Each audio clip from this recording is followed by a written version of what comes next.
सोलापूर जिल्ह्यातील पाणी गुणवत्ता तपासणी प्रयोगशाळा.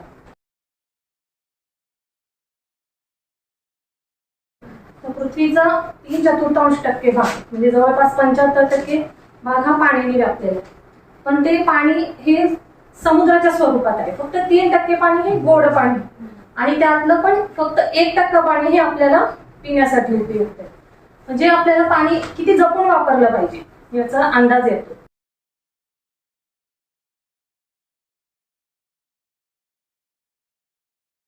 म्हणजे काय असतं आपल्या जे आपण निर्मल्य टाकतो हार वगैरे, तर त्या हारात आजकाल कसं असतं ते कृत्रिम त्याला कलर करतात, असं नॅचरल नसतात. मग ते कलर जे असतात त्यात केमिकल्स असतात. मग ते केमिकल्स ते पण पाण्याबरोबर जलस्रोतात मिसळतात आणि पाणी दूषित होऊ शकतं. तर ते प्लास्टिकच्या असतात पिशव्या ते टाकतात कुठं, असं सगळं त्यामुळे पण प्रदूषण होऊ शकतं. उष्णताजन्य प्रदूषण म्हणजे फॅक्टरीतलं जे पाणी असतं सर ते खूप म्हणजे गरम असतं, ते त्यातलं ते फॅक्टरी तसंच सोडलं जातं. त्यामुळे काय होतं की ते जलजन्य जे असतात जीव, त्या जीवांना त्यामुळे त्रास होऊ शकतो. ते आता हे तुम्ही पाण्याची बॉटल, तर तुम्ही यात सांगू शकता की पाणी स्वच्छ आहे का, म्हणजे असं बघून स्वच्छ का बघ, तुम्ही फक्त हे बघून सांगितलं, पण यात कुठले केमिकल्स आहेत का किंवा आणखीन काय आहे का, यात कुठले क्षार आहेत का विरघळलेले, ते तुम्ही असं नुसतं बघून सांगू शकत नाही. त्यासाठी पाण्याची गुणवत्ता ही प्रयोगशाळेतच केली पाहिजे आणि त्याची आपल्याला खूप आवश्यकता आहे. आणि आपण आता ही जी तपासणी करतो त्याच्यासाठी निकष पाहिजे ना, कुठल्याही गोष्टी आपण तपासतो तर त्याला निकष पाहिजे. तर निकष कुठला वापरतो आपण, BIS स्टँडर्ड म्हणजे ब्युरो ऑफ इंडियन स्टँडर्डचे निकष वापरून आपण ही सर्व तपासणी करतो. सगळं ऐका, मी प्रश्न विचारणार. BIS म्हणजे काय, पाण्यात किती क्षार आहेत. आता मी जसं म्हटलं तुम्हाला, हे पाणी शुद्ध दिसत असेल पण हे आपल्याला ते सगळे जे क्षार आपण सगळे पॅरामीटर सांगित आहे की अल्कलिनिटी असेल, क्लोराईड असेल किंवा हार्डनेस असेल, नायट्रेट असेल, हे सगळ्यांचं प्रमाण त्या टोटल डिझॉल्व्ह सॉलिड्स मध्ये असतं.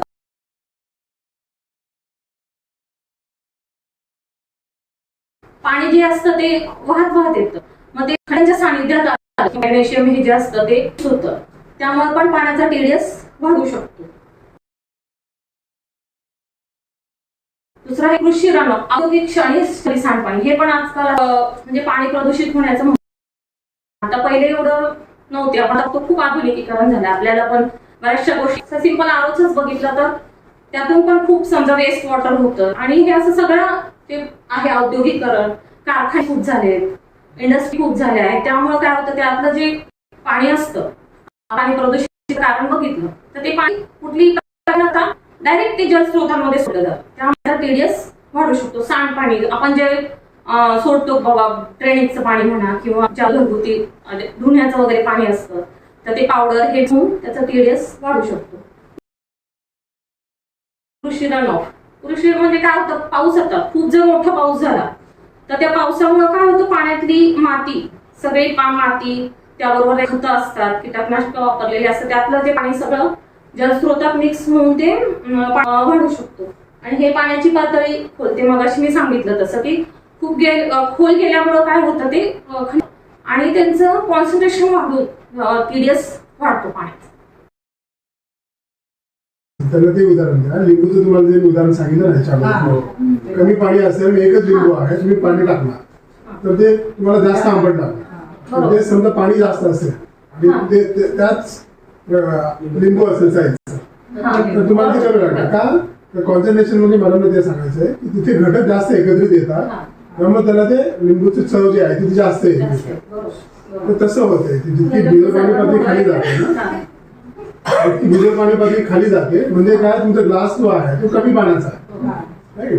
कमी पाण्यात समजा तुम्ही तो घटक टाकले, मॅग्नेशियम, कॅल्शियम, पोटॅशियम, तर त्याचं क्षारच होणार आहे. ते समजा पाण्याचं व्हॉल्यूम वाढलं, व्हॉल्यूम म्हणजे घनता वाढली पाण्याची, पाणी पातळी वाढली, तर तेवढ्या पाण्यामध्ये ते घटक जे आहेत तेवढं त्यांचं चव नाही देणार ना.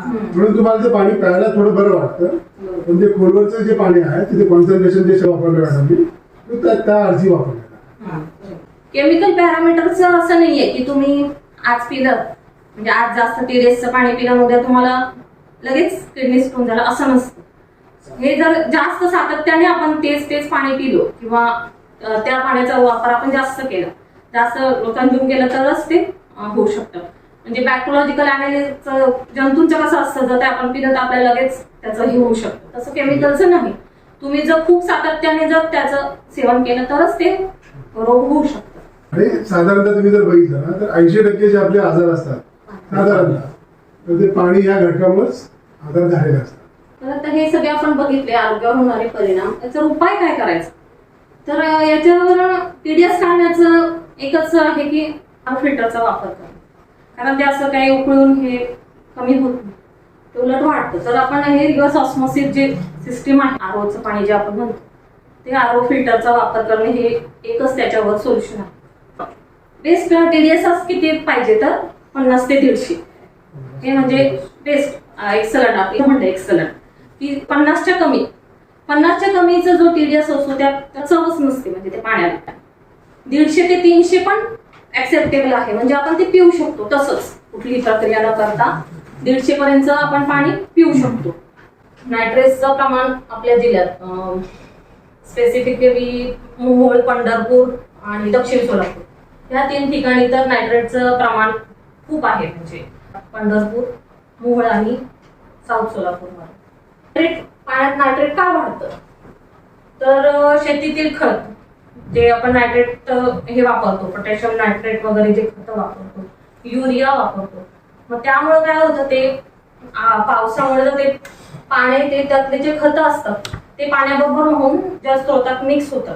सेफ्टी टँक असतो किंवा ड्रेनेजचं पाणी असतं ते जर जलाशयात मिक्स झालं तर त्यामुळे नायट्रेटचं प्रमाण वाढू शकतं.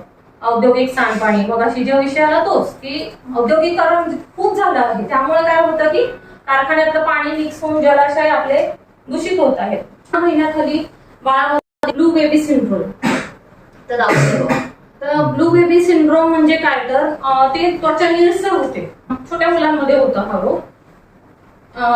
त्वचा निळसर होते आणि ऑक्सिजन घेऊन येण्याची क्षमता कमी होते हे नायट्रेट जास्त असेल तर. गर्भवती महिलांसाठी धोका, त्यांना नायट्रेट आहे की हे आपल्याला कसं समजणार, तर आपल्या प्रयोगशाळा हे अत्याधुनिक तिथं तपासणी करून घ्यायची. अल्कलाईन आरो पण आता एक आहे की तुम्ही फक्त पाणी पुरवता ना, तुमच्याकडे आरोचं नाही, तर आता अल्कलाईन वॉटरचं पण सध्या ट्रेंड आहे की अल्कलाईन वॉटर प्या. त्याच्यावर आपण पाहिले अल्कलिनिटी का वाढते बघा पाण्यामध्ये. एक सेकंड. हॅलो. हे कार्बन त्यातले जे खडकांमधून जिरतात आणि कार्बोनेट बायकार्बोनेट सारखे क्षार त्या पाण्यात मिक्स होतात आणि अल्कलिनिटी वाढते. त्याच्यामुळे पण दुष्परिणाम काय होतात तर मळमळ, उलट्या, पोटदुखी आणि इलेक्ट्रोलाइट्सचं संतुलन बिघडलं. जास्त जर सेवन केलं मर्यादित प्रमाणात घेतलं तर त्याचे फायदे आहेत की शरीर आपलं हायड्रेट होतं, काही मिनरल्स मिळतात, ऍसिडिटी कमी होते, pH बॅलन्स करायला मदत होती. पण जर pH का वाढतं तर लाईमस्टोन खडकातून जर पाणी वाहिलं तर त्याचं pH वाढू शकतो, म्हणजे 7 पेक्षा 8 पेक्षा पण जास्त होऊ शकतो. आता आपण जे मगापासून म्हणतो आरो बसवायला पाहिजे, आरो बसवायला पाहिजे, मग आरोचं नेमकं म्हणजे काय, त्याचं मेकॅनिझम काय तर ते इथं दिलेलं आहे. याच्यानुसार तुम्हाला समजेल. तर याचा मेन प्रिन्सिपल म्हणजे आरोचं मेन प्रिन्सिपल काय तर जे जास्त क्षार असतात पाण्यातले तर त्या पाण्यावर म्हणजे दाब दिला जातो, एक प्रेशर देऊन ते पुढे ढकलले जाते आणि ते सेमी परमेबल एक हे असतं मेम्ब्रेन, त्याद्वारे गाळले जाऊन ते पाणी पुढे जातं आणि अशुद्धी आणि जे काय असेल त्या ते मागे राहतात आणि शुद्ध पाणी पुढे जाते. मग जे जड जड असतात त्यातल्या अशुद्धी त्या तिथेच थांबल्या जातात आणि शुद्ध पाणी पुढे ढकललं जातं. हे त्याचं मेन प्रिन्सिपल.